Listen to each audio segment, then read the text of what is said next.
well, I'll do a little bit of the most immediate housekeeping first. I'm Lois Leveen. I'm assuming that many, but not necessarily all of you, are part of the first session we did in this series.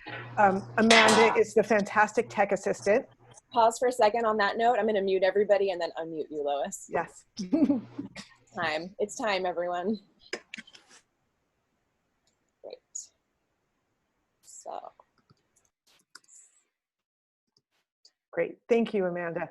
So, and if you have been on other Zoom programs, you know how lucky we are to have Amanda. I did one of these for a different organization last week, and there were 3 people in the role of Amanda, and they didn't add up to one Amanda.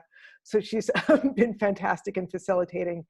And we definitely will have a lot of discussion today. And we have, last time we're pretty successful in using both the raise hands feature, which you can find at the bottom. For me, at least, it's at the bottom of the Zoom window. If I click on participants, it will let me see the list of participants, and I can raise my own hand, and Amanda can see that and will direct you. You can also, of course, at any time use the chat to communicate with each other. And we are recording this, so if you don't want to be recorded, you should turn off your camera.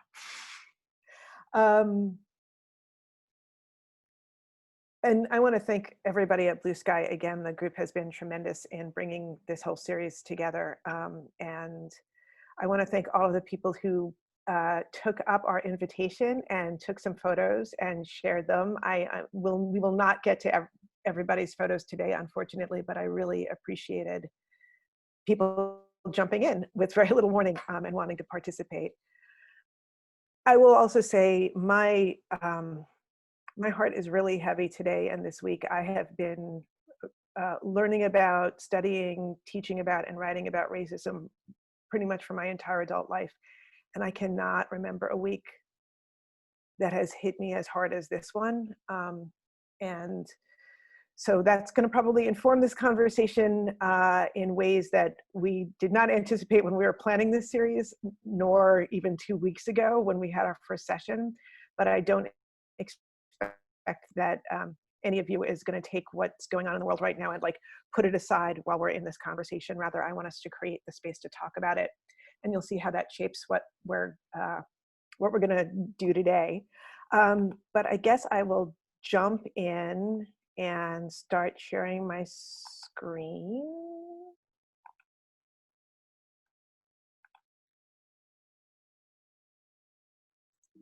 Oh, that's the thing where I don't remember which program I'm in. Okay. Here's where we are. And I just wanted to start with a little bit of a recap of some of what we covered last time for folks who weren't there. So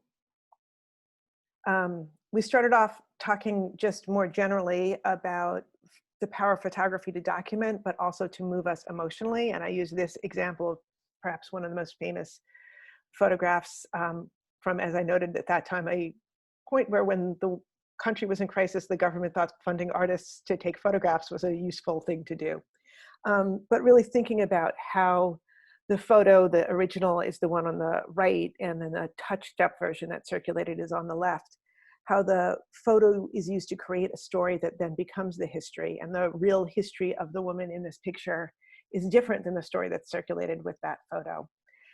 Now, we didn't talk about this for very long. We mostly spent our time talking about the work of Cynthia Santos-Briones, whose fabulous series, Abuelas, was at Blue Sky a couple years ago. And we talked about this in part because I have always loved these photographs, but because the women in these pictures were photographed in their own homes. They got to choose where they were posed, what they were wearing. And it was very much about the worlds they had created for themselves in their homes, and also as abuelas, as elders in their communities, but with the knowledge that because of their immigration status, the homes were really separate from a larger world in which they were much more vulnerable. The other set of photos that we looked at were from Sarah Bennett's series, The Bedroom Project, which is part of a larger body of work called Life After Life in Prison. And these are bedrooms of women who are formerly incarcerated. And I chose these two series again because they've both been at Blue Sky fairly recently. They were exhibits that were really moving and that stayed with me for a long time, but also in a moment when we are occupying our homes. I think this has started to change a little bit as some of you are living in places where your stay-at-home orders may have changed or been rescinded, but in Multnomah County, we're still officially in stay-at-home order. But thinking about what it means to have a space to call your own, particularly if you've been incarcerated or if you are vulnerable out in the street, and how we have been feeling about our own homes as maybe both the respites from a world that feels scary, but also feeling a little trapped at home.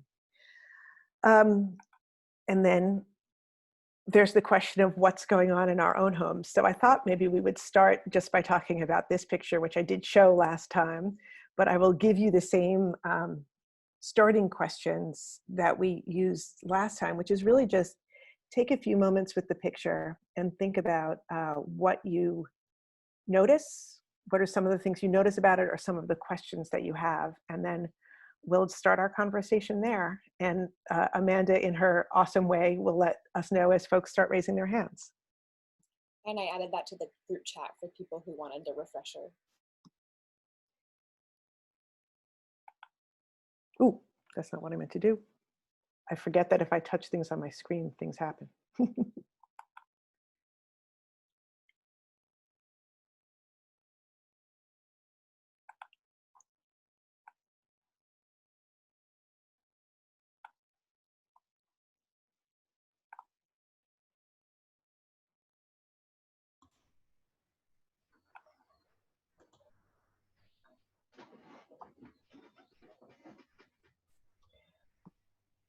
Hi, Jennifer.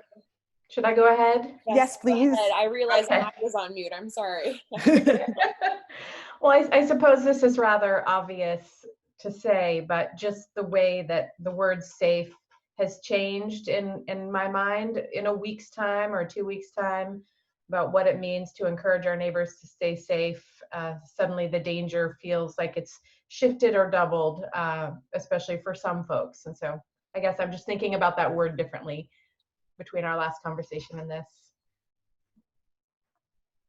Yeah, thank you for that. I mean, it's an interesting question, like what we presumed when we thought that staying safe, when we forgot that for some people that safety is not there in the same way it is possible to be for others.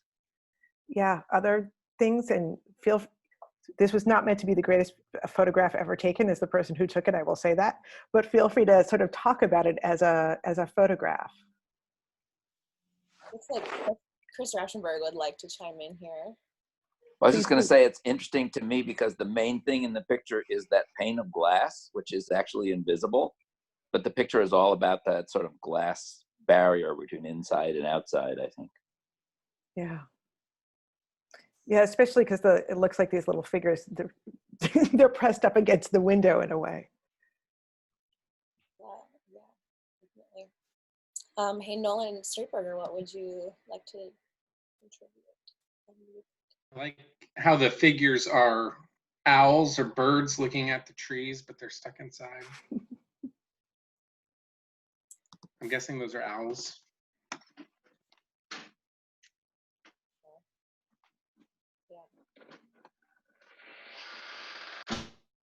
And Sarah and Joseph and Colin from New York. Hello. Heart of the monster. Well, one thing that I like about this picture a lot is the fact that every element of it, the signs that we see backward, stay safe, the animals facing outward, everything is emphasizing this divide between the outside world and this dark area where the photographer, where we all are. To me, every element of the picture talks about that divide between out there where we used to live and in here where we're now stuck.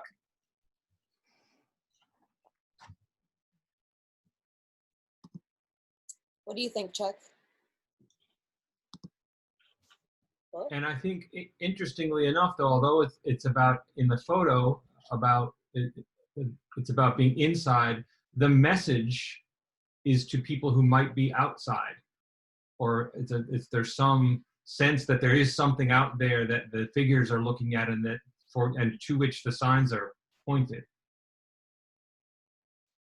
Yeah. Yeah, although there's no human scale outside, right? Like it's hard to tell where you are in relation to the ground because we don't see any of that. We're somewhere in the trees. So there's this implication of humans passing by, but no sense of where they would actually be in relation to the space.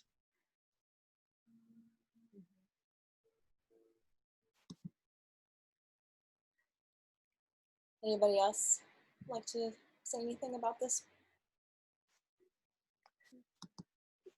When I introduced this last time, I said, you know, it's an interesting photo because we all can immediately place it and sort of have a sense of what it documents. And probably if you saw this photo 20 years from now, you would think about this moment. Hopefully this moment will not have lasted too terribly much longer. But that if you had seen a photo like this 6 months ago, it wouldn't necessarily have made sense, that it really tells us that there's something fundamental that has changed for us. And then after sharing this photo last time and another similar one, I sort of said, well, I put an invitation out there for folks to go out and document the moment that we are living in. And then the moment changed or deepened or became more complicated. Before we get to any of the photos that folks did choose to share, I wanted to just take us into thinking about this moment in a particular way. So I offer you another photo, which was taken in Minneapolis, and Zena Goldman was kind enough to give me permission to use it in this program. What are some of the things that you notice about this photograph as a document of our moment?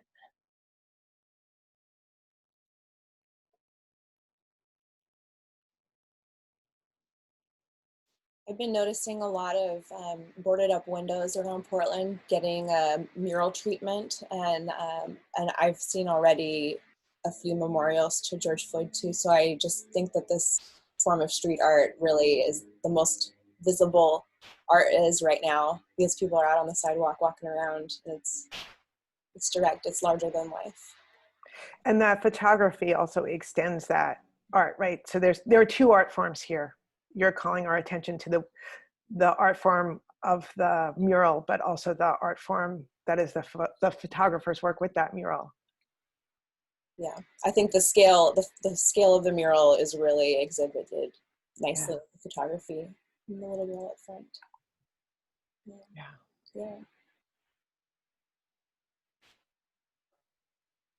Let's see.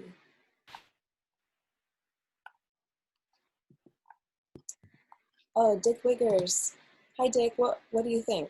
Well, I think one of the things is that having the child there is sort of a symbol of hope, because one of the things that you hope is that she, growing up, does not have to deal with what he has had to deal with or what his death represents. Yeah, can we talk a little bit more about what are the specific things folks notice about her in this photograph? Well, one thing is obviously she's sort of goes into both worlds where we're dealing with the coronavirus and she's wearing a mask, and she's also obviously in Minneapolis in front of the George Floyd memorial. So she's crossing both worlds. Yeah.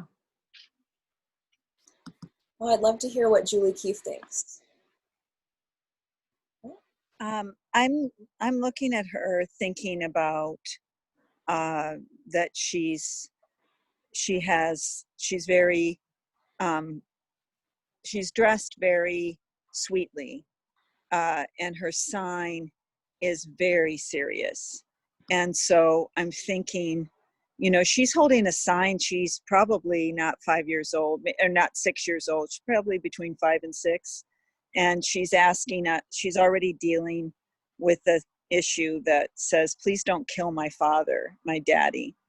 And I think that her parents or whoever made this sign for her they are thinking about the gravity. They are very emotional right now, and they are pleading with us to consider the future of their daughter.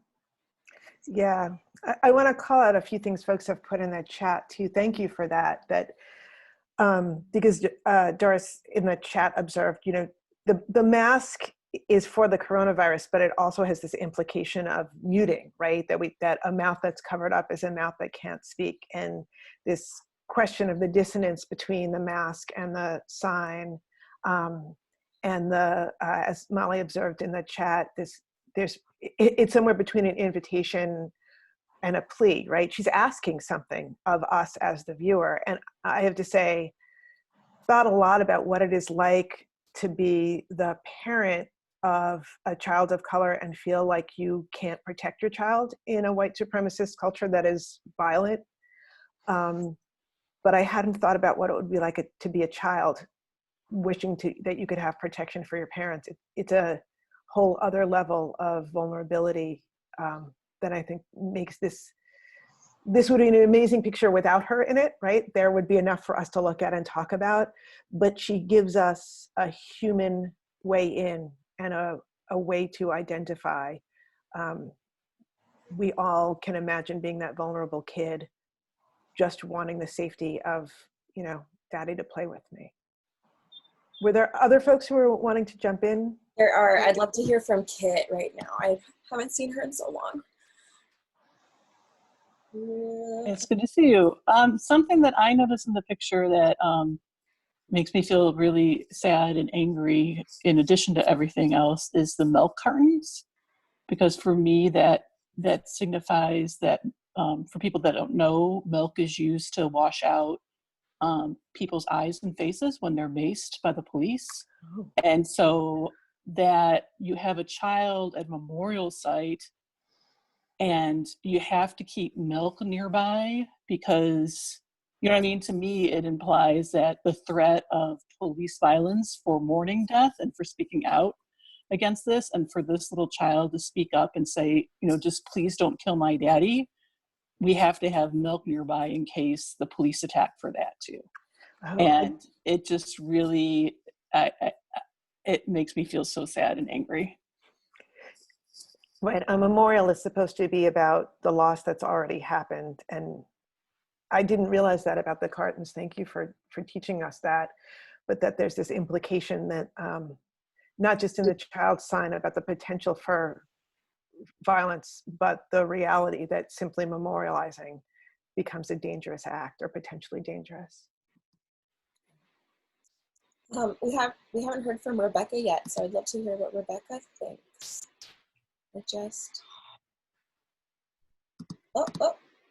Unmute. Okay, sorry for that. Okay. Are we doing this locked there? Okay. One thing that I notice about this image, I think the text is very important and very powerful. And in the circle behind George Floyd's head are all the names of recent victims of police brutality. And then he's kind of the future, the now, where it's I can't breathe. And the child holding the sign in the future is representing the future, where she's pleading, please don't kill my daddy. So I think it has a lot of layers to it besides just an image of the moment. I think there's a lot of history to it, the present that's happening, and also, what the future looks like to the younger generation. So I think it's very powerful. Yeah. No, you go on. Okay, well, Richard also would like to chime in, so I'm going to unmute him right now. Dick. The picture reminds me of a video and a story I saw earlier this week, which maybe some of you saw as well. And it was of a Black father who was walking his dog and holding his daughter's hand while he was walking around the block. And the daughter and the dog became a shield, in a sense, against the fear that other people in the neighborhood had when he walked alone. And the child, the little girl standing there holding the sign, "Please don't kill my daddy," reminded me not only of what we see before us, but also of what people of color, sometimes the fear that they strike in the hearts of others unfounded, and how we view somebody totally different if they're walking down the sidewalk holding the hand of their daughter. Yeah, that is the first thing that somebody sees when they see a man who looks like George Floyd did. Oh, I bet that's somebody's daddy. I bet that person plays with his little girl, right? That we live in a culture that is happy to circulate lots of images of Black men, and that is almost never one of them. Now I'm trying to remember the name of the photographer whose work was at Blue Sky. Oh, that was Jim Lee, father figure. Yeah. Yeah. Specifically sort of doing that, sort of capturing the images of Black men as fathers, because it's so seldom the association that we have. Right. There's a message in the chat, and here's the embarrassing part where I have to say, I don't know whether it's pronounced Chell or Shell. Shell. This message about being struck by her vulnerability, but also her understanding of what she's doing. One of the things that's interesting to me about the photograph is that she's not actually looking at us. She's looking at somebody else who's maybe a little bit over from where the photographer who took this picture is. Maybe that person is also photographing her. But I'm interested in the, what's the emotional effect? What's the difference in the emotional effect between the fact that she's looking not at us versus how it might be if she was looking at us? Zach has his hand raised. I wonder if he has. Oh, unmute. There we are. Hey, Zach. Are you with us? Sorry, I had a hardware mute on my headset. So one thing I kind of, before we migrate over there, it was a comment that was mentioned earlier, and I think you might have mentioned it. Because of the age that she is, do we necessarily know that her parents wrote that? You know, could she have been the one that wrote it? And how much more impactful does it make when you make that assumption versus her parents wrote it for her? Right, and there's the physical act of writing versus, you know, a kid could also tell you what they want to say and you write it down as opposed to constructing the message for her. But I don't think, even if she didn't write it, that she's carrying it without understanding what it means. I mean, it's a heartbreak that any child has to even understand that thought. And yet it's a reality for millions of children. Joris said in the chat that the fact that this girl is not looking at us feels like she's looking for protection, making sure that there's somebody to look over her. That's really interesting, right? That she may be connecting with somebody she knows, whereas we are the unknown and potentially dangerous. Yeah. I saw her on TV. She was pretty open. I mean, I don't think she really understands truly that he's gone or what. I don't know. I can't say that. But anyway, she was very approachable and responsive to questions by the interviewer. Yeah. I wanted us to kind of take a pause with this photo again because I'm not very good at pretending that what's going on isn't going on, but also because I thought it was appropriate for us to, as we're having this conversation about photography and documentation, think a little bit about the role that photography has played both in supporting white supremacy and in challenging white supremacy. And so I'm going to take us on a slight historical detour that I hadn't anticipated when we met 2 weeks ago, but just to talk a little bit about the role of photography because it seems important at this moment. So as you can see, this is a back of a postcard, and it's a postcard from 1910. And the writing on the back says, "Well, John, this is a token of a great day we had in Dallas, March 3rd. A Negro was hung for an assault. I saw this on my noon hour. I was very much in the bunch." You can see the Negro hanging on a telephone pole. And I'm going to show you the other side of this card. If you've been watching the news this week, it is not necessarily a more disturbing image of a violated body than you may already have seen, but I just wanted to warn you that it's coming, and I tried to choose one. There are many to choose from, unfortunately, that that was not overly graphic. Around the edge of this, it's got another message written in. "All okay, and would like to get a post from you, Bill. This was some raw bunch," right? And one of the things that's striking for me about this image is the huge crowd of people who are gathered there, and the fact that a postcard was taken of it to remind us that this was an event that people were celebrating. And in fact, the sender of the postcard seems concerned that we might not be focused enough on the scene of brutality. The man who was murdered that day was named Alan Brooks, and they've drawn in an arrow just to make sure that it has the viewer's attention. And as I said, I've not chosen the most graphic of these, but they're really disturbing documents, not only of the act of lynching, but of the place it played in American culture. And I just wanted to, I don't know that I have a specific question, but I want to leave some space for you guys if you have observations or responses, or if you know about this genre in American photography.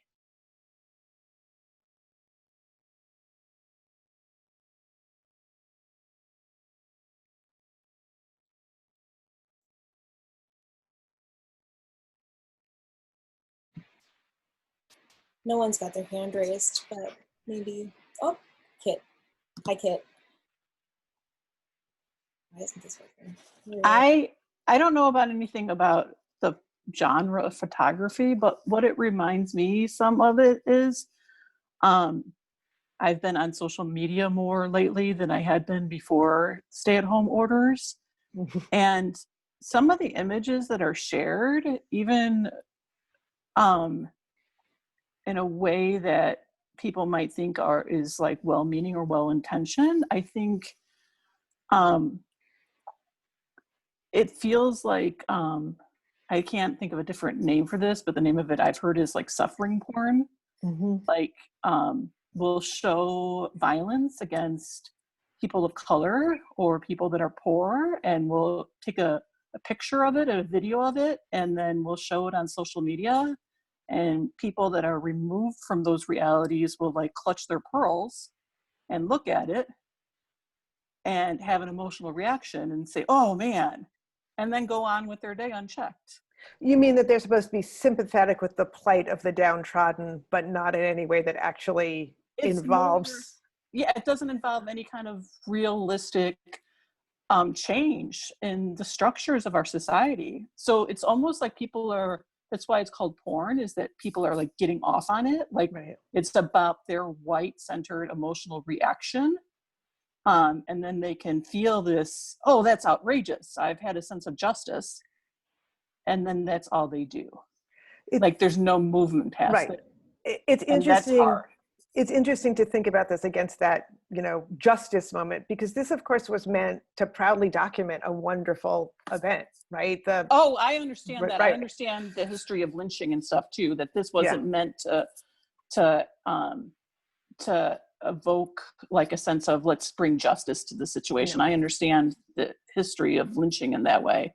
But it almost like, it feels like a trick almost. Like, I don't believe that everybody who shows videos who comes across as like a social justice person is actually somebody I would trust. Yes, and it's an ongoing question about what it means to document people's suffering. Again, even when you have a certain intention, what does it mean for us to always see certain parties suffering? And I just put into the chat, Ralph Ellison, who wrote the novel Invisible Man, wrote a short story called Party Down at the Square, from the point of view of a young white boy who's going to visit his uncle and gets taken to a lynching. That is the party down at the square. And you can see from this image why that is the name of that story. He wasn't writing about this particular event, but it was a regular thing. Ellison did not publish that story during his lifetime. It was only published after he had died, which means even for somebody who wrote Invisible Man, which is like not a novel that takes it lightly on race in America, it felt like a hard subject. And it's a really interesting decision to make, to write it from the point of view of this white boy being taught how to be a white supremacist.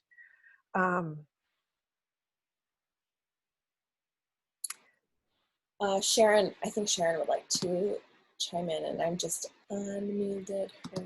Okay, thank you. Is it like broken on my computer today? I don't know what's up. There she is. I think it's such a tricky thing to try and figure out how this,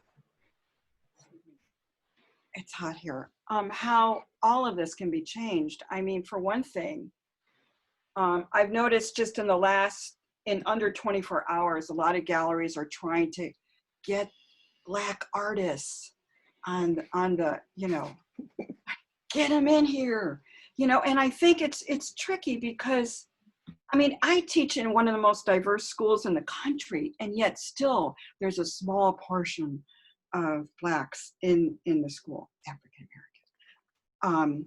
So, I mean, it's almost like, I mean, it's taking such a long conversation to even get sort of these things like really dealt with. I mean, because unless we really mix it up, we're not going to understand each other. So, I mean, I don't know if we can get, how do we mix it up more, you know, that kind of thing. Like I have this thing, like if we had all dated people from all different colors when we were really young, we would have a very different perspective on everything in the world. And so I don't know how you do, I mean, because we can talk like, you know, white intellectuals, you know, I'll refer to myself in my classes sometimes as a white cracker, you know, and they're all like cracking up. But you know, I heard Angela Davis say yesterday, you know, I'm Black 24/7. You know, how do you deal with that? You know, and how do we integrate more, and how do we, so that we can have the conversation, so we understand how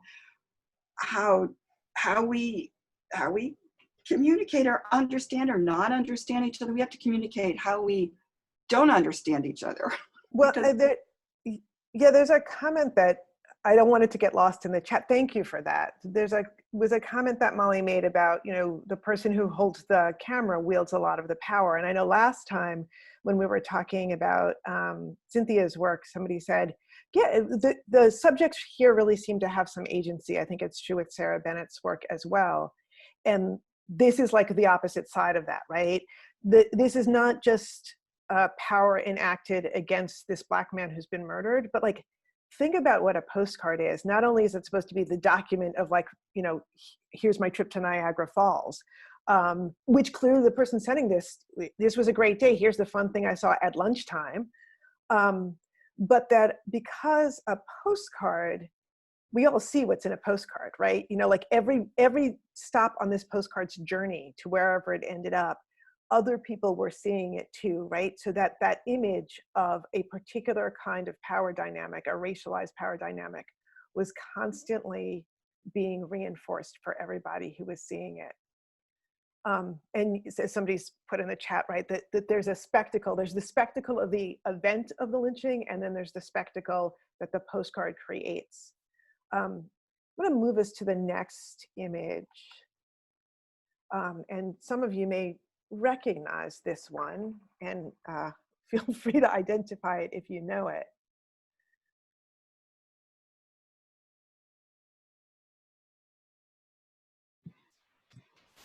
Rebecca, I think might have had something to say about the last image, so I'm gonna unmute her.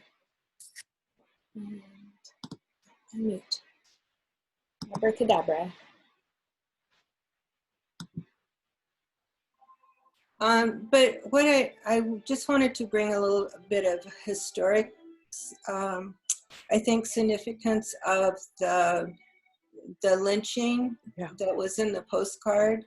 And that is, over the last probably 10 or 15 years, there has been a real movement to go back and identify all the locations where African Americans were lynched, because there really wasn't anything left after the body was taken down. There was the tree, the post, or whatever. And I think when we looked at the first image, and where you mentioned where you're seeing all of these memorials happen now, that is kind of a significant movement ahead, where we can start actually acknowledging these deaths that are happening in a way that helps memorialize them.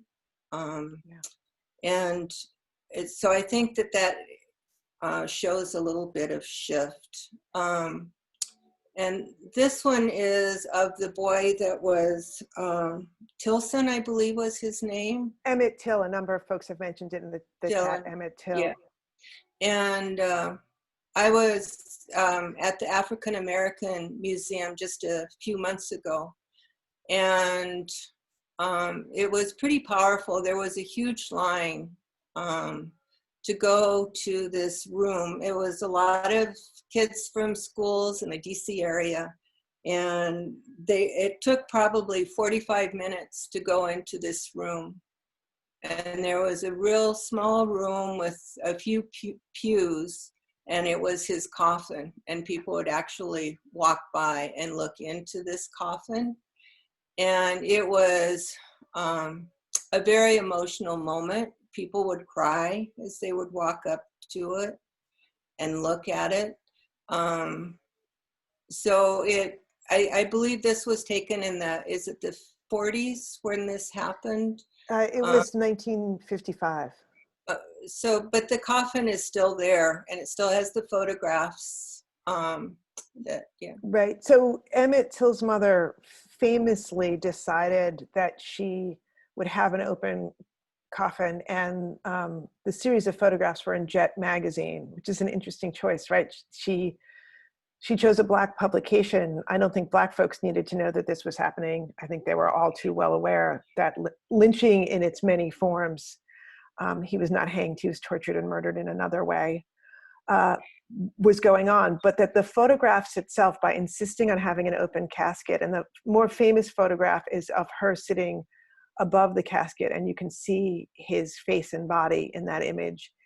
And I chose not to show it because it's too horrific. I think that at the time she made a powerful and important choice, and that image, I think, did a lot for white people in particular, to white people who were living in blissful ignorance of that level of violence going on against children in the country.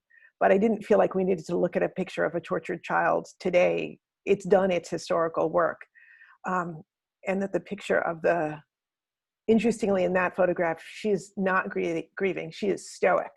And I think, well, what's the difference? I'll ask you guys, what's the difference between, what's the emotion that she has in this image, and in what way is it inviting the viewer in? We talked a little bit about the role of the viewer in the image of the young girl. What's her position doing for us as viewers?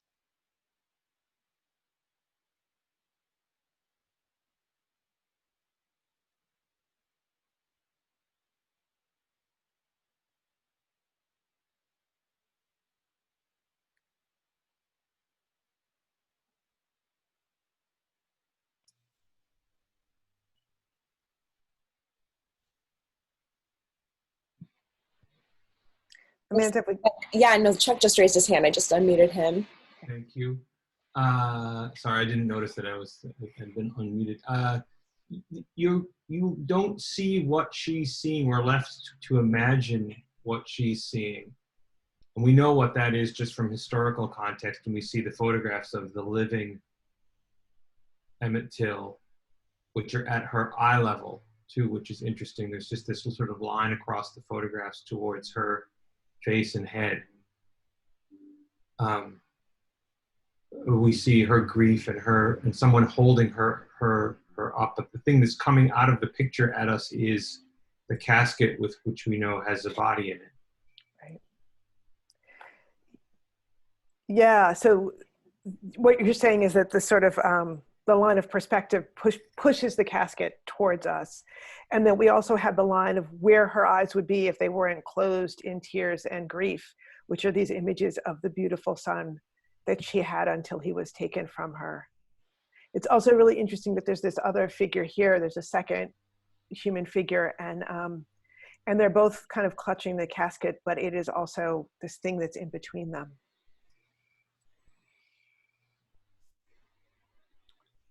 Hey, Shell, did you have something to say?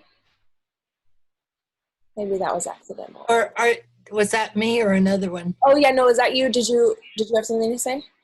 Well, I'm really struck by, well, of course, a mother's grief is really touching, but also when you go back to George Floyd and the fact that he called out for his mother, I think that having that on the video made it, well, it probably reached more people, because that's something that people probably experience. They know that when people are near death, they often call out for their mothers. So I don't know, I just see that thread going through the previous one and in this one. Yeah, thank you for that connection, right? That when a mother hears a child, and I mean that in the sense not only of a young person, but offspring of any age in distress calling mama, there is only, that you expect there to be an immediate desire to care. And here we kind of are seeing a Black woman who, again, I think our culture may be a little bit better at acknowledging Black women as mothers than they are as acknowledging Black men as fathers, but still, especially to a 1955 white audience, I don't know that would have been their first association of loving mother, to see this woman, and yet it's so undeniable in this image. Somebody just asked in the chat who the people are in the photographs. That is her son, Emmett Till. He was young when he was murdered. He might look a little older. You can see these pictures. They're also available online. And if you saw them straight on, you would see that he's actually pretty young. And I think that one on the end is her with him. I'm going to give us, like one of the reasons that I chose this image is that this is an image, really a series of photographs in which the Till family was consciously deploying photography as a tool to expose white supremacy and to say, this is what racism really looks like. And I think that's an interesting and important moment to remember. It's not that just that photographs document, but that they change what we think, how we respond, the course of history maybe. This might be an image that some of you remember seeing. And just as I said, who recognizes this one with the last image? I'll ask again here, do folks recognize this?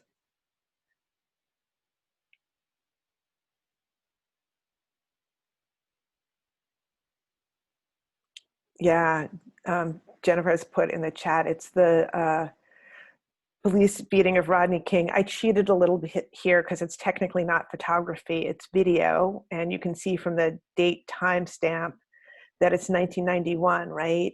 So it's a point where video cameras are more accessible, and somebody happens to have one and happens to see out their window that this is what's going on. And I think that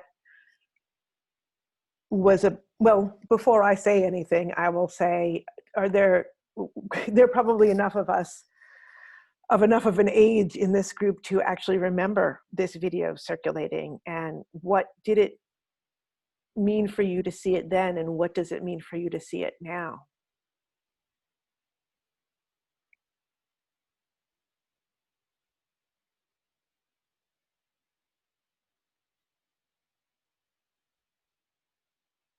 Hey, Rebecca, what do you think? Oh my gosh, why do we keep doing this? Rebecca and then Julie after that. Okay. Unmute. Rebecca, can you unmute yourself? For some reason, it's not letting me. I'm so sorry. No, it's no worries. It pops up on my screen. Oh, okay, good. Yeah, and that's, so, yes, I'm sorry, my dog's barking. I do remember this time, and I have to tell you about why it's so meaningful for us is because 40 years ago, a little over 40 years ago, I met my husband and married him, and he's African. And it was just a few years after the love case where it was legal to be married, but it was just a few years after that. So our marriage was close to being illegal. Certainly was unusual at the time. And I have 2 daughters. And so when this would happen, our daughters were 10 years old at the time, and it would become an image. And when it became a part of our conversation about, what does it mean? Is their daddy safe? And so it brings up, I just feel a tightness in my chest right now, just looking at it. Because we have not had anything happen to us personally, but it does seem personal. Every time it happens, it doesn't matter if it happened, 40 years ago or yesterday. It all feels very, very personal. So, thank you. And Julie, what do you think? Okay. Hi. I think when I see this, I think about I was working for the Scanner newspaper, and that's a Black newspaper in Portland, Oregon. And I remember it was the first, video wasn't as ubiquitous as then as it is now. So that was a really momentous, it highlighted something that we usually hear about or see still photos after the fact or maybe during it, but it was just much more immediate. But what I really remember was the verdict and what happened in Portland and what I did as a reporter for this, as a photojournalist for the Scanner, and going into the church where so many people were in so much pain. And I was pregnant when my daughter was born March 31st. And so I was really very pregnant with my first daughter when this incident happened. And then she was in my arm, in my backpack, actually, when I went into the church when the verdict was for the police officers. And so it, like Rebecca, it was very personal. And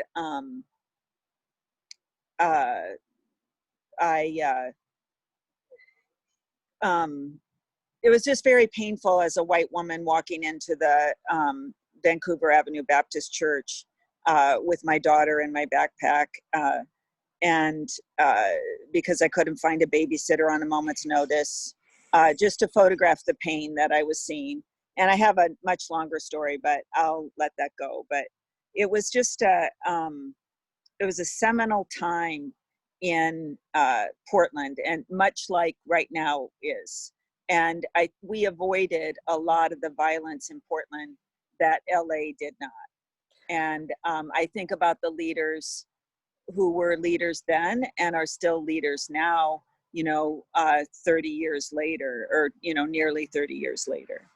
Yeah, I think that this video was expected to do a certain kind of work. When I was in college, one of my friends used to tell me the stories about how every time when she and her brother were growing up, every time he would walk into a 7-Eleven, he'd be stopped, followed, they'd call the police, right? And this was something outside of my experience because I had not grown up with a Black family member. And so when the Rodney King incident happened, I think it was surprising for a lot of white people who did not understand the amount of day-to-day harassment that you experience being Black in America. And all of a sudden there was this video, right? And the crux of the case became, I think people felt like, okay, well, we have this video. People are going to understand. This person is what's going on. Look at this group of police officers. Somebody put in the chat the kind of complicity of the whole group of officers who are standing around. This is finally going to prove something. And of course, the officers were all acquitted. And the fact that the evidence didn't turn out to mean anything in a legal setting, and this was certainly not an isolated incident in the LAPD in that time period or for decades before and after. It's interesting how much we quickly move from the police brutality to talking about the response that people had to the verdict. It's really hard for us to separate those. As it happened, so the beating happened in 1991, the acquittal happened in, I think it was the next year in 92. And I was about to go to graduate school, and I had just decided I was going to go to graduate school in Los Angeles, moving from another place. And all of these white people said to me, why would you want to go to graduate school there? They're rioting. And I thought it was interesting that none of them said to me, why would you want to go to graduate school there? You know, the police beat innocent people in that city, right? That where we identify with vulnerability or whose violence we're taught to focus on at which points. Are there other things that people wanted to comment on? I did a little more talking at you there than I may have meant to. Nobody has their hand raised at the moment, but they could if they would like to at this point.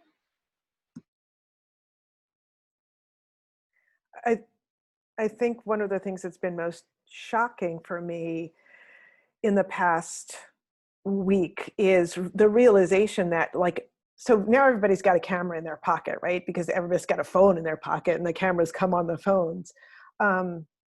These officers didn't know that they were being videotaped.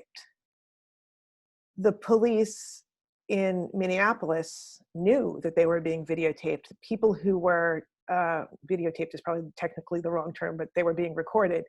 People who were recording them said repeatedly to those officers, stop it, you're choking him, he's going to kill him. You're going to kill him. Do you want him to die? He's not breathing. Can you check his pulse? And I think it is a new level of horror to realize the brutality that can happen.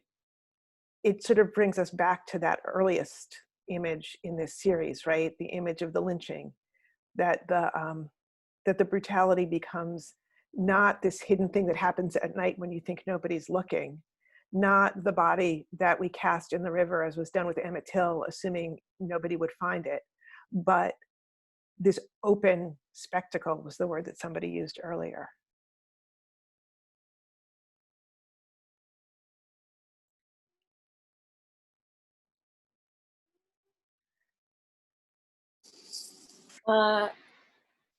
Kit, can you unmute yourself? For some reason, I can't. Yeah, So sorry. I think I'm on.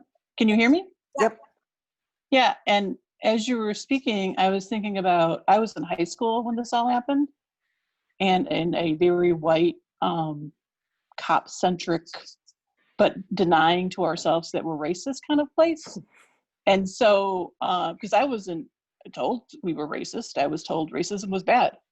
But all the narrative I heard at the time in high school when this was coming out from teachers, not from my parents, but my parents wouldn't speak about stuff like this, but from like prior teachers or just the community, was all from the cop side. And so what I remember hearing in this was, with the acquittal, it proved that he had done something. And I don't know how I was a smart kid, so I don't know how I didn't get myself to question this at the time. Like, I must have somewhere, but like the brainwashing is what I'm trying to say involved in this. And then thinking about how like this is on camera now.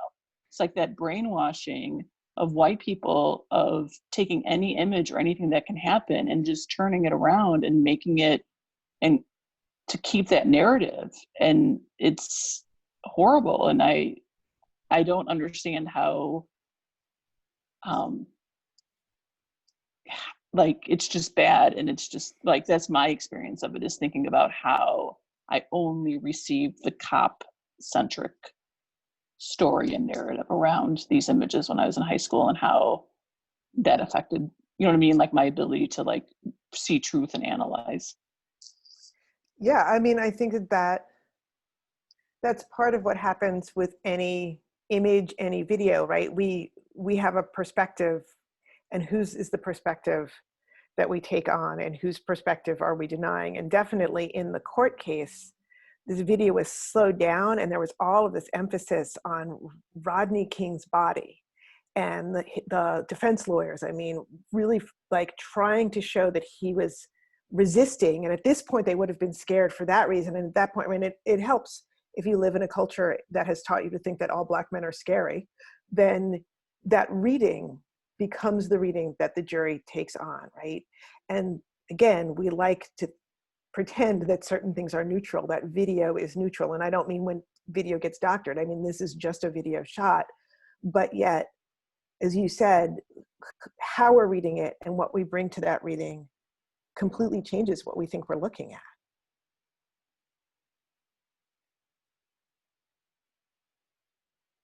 Is anybody else waiting to jump in, Amanda? Yes, Chris Rauschenberg is Well, unmuted. I was going to say that the reason that that we jump immediately to the verdict is that you like to think that we know that there are bad things going on, but that if everybody knew, that they would be decent people and they would say, no, that's unacceptable. And when the verdict came in, when George Bush was reelected after torturing people and starting a war for no reason, and, I mean, when all of the series of acquittals of policemen that have been going on year after year now, it changes it. It changes it back to your lynching picture, where it's like, it's not that one person did a bad thing to another person. It's that the entire community approves of it. Yeah. Yeah. I think we forget that when police officers act, they act as agents of the state. And I'm not somebody who thinks every police officer is a bad person. I've been thinking a lot this week of, there was a point where I was at an event about trying to disrupt sex trafficking. And there's somebody in our police bureau who specializes in that.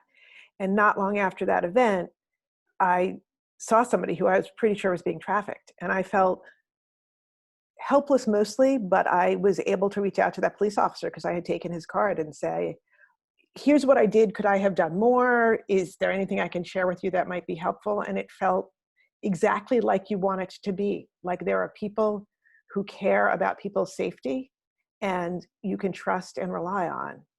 And as you said, sort of seeing these images over and over and over again, and the question about how does it implicate us when people wear a badge that bears the name of our city and are supposed to be representing the good of the community. Amanda, is anybody else on deck? No, nobody's got their hand raised at the moment. So I'm going to just confess something to all of you. This is what happens when you lead a workshop. You have no idea what's going to happen and where the conversation is going to go. And at some point, about 15 minutes ago, I looked at my watch and I thought, oh, we're almost at the hour. And I used the chat to get in touch with Molly and say, Molly, what would you prefer as executive director of Blue Sky? Should we go way over and talk about some of the photographs that people submitted, many of which I have following this one on the rest of the PowerPoint, or should we just wait and have a third session another day and really start with that conversation? And Molly, being the wonderful Molly that she is, was like, well, we have participants here. They can help us decide that. So Molly and Lois are inviting you towards, do we want to just we don't have to end this conversation at this moment, but do we want to just have this conversation be this conversation and save looking at some of the photos that you all took and shared be a different session? Or do we want to leave with an image that is not, I'm going to just advance the slides. So that didn't necessarily get us to a more happy place, but do we want to just wait and reconvene another time in a few weeks and talk about your photos? And I think you would be welcome to submit more. We could then, it was really hard for me to just choose like 16 of your photos to talk about for today. But if people wanted to share more photos, we would also have time to do that. I'm seeing in the chat, some folks are asking for another session. Does that feel right to most people? And oh, I could unshare my screen and then we could see more people in the gallery. Would people be okay if we just, if it turns out that we lied to you terribly about what we were going to discuss today, because it's important to respond to what's actually going on, and then we'll come back and have another session as soon as we at Blue Sky get to figure out when we have time to do that? Yeah, I'm seeing a lot of affirmatives from everybody in some manner. Oh, cool. Okay. Yeah, so it looks like a reconvene is in order, and I'm grateful that everyone was here to have this conversation today. Thank you. Yeah, and you know, I started by saying I've been learning about reading, writing, teaching about race for my whole adult life, and this week has been really a doozy.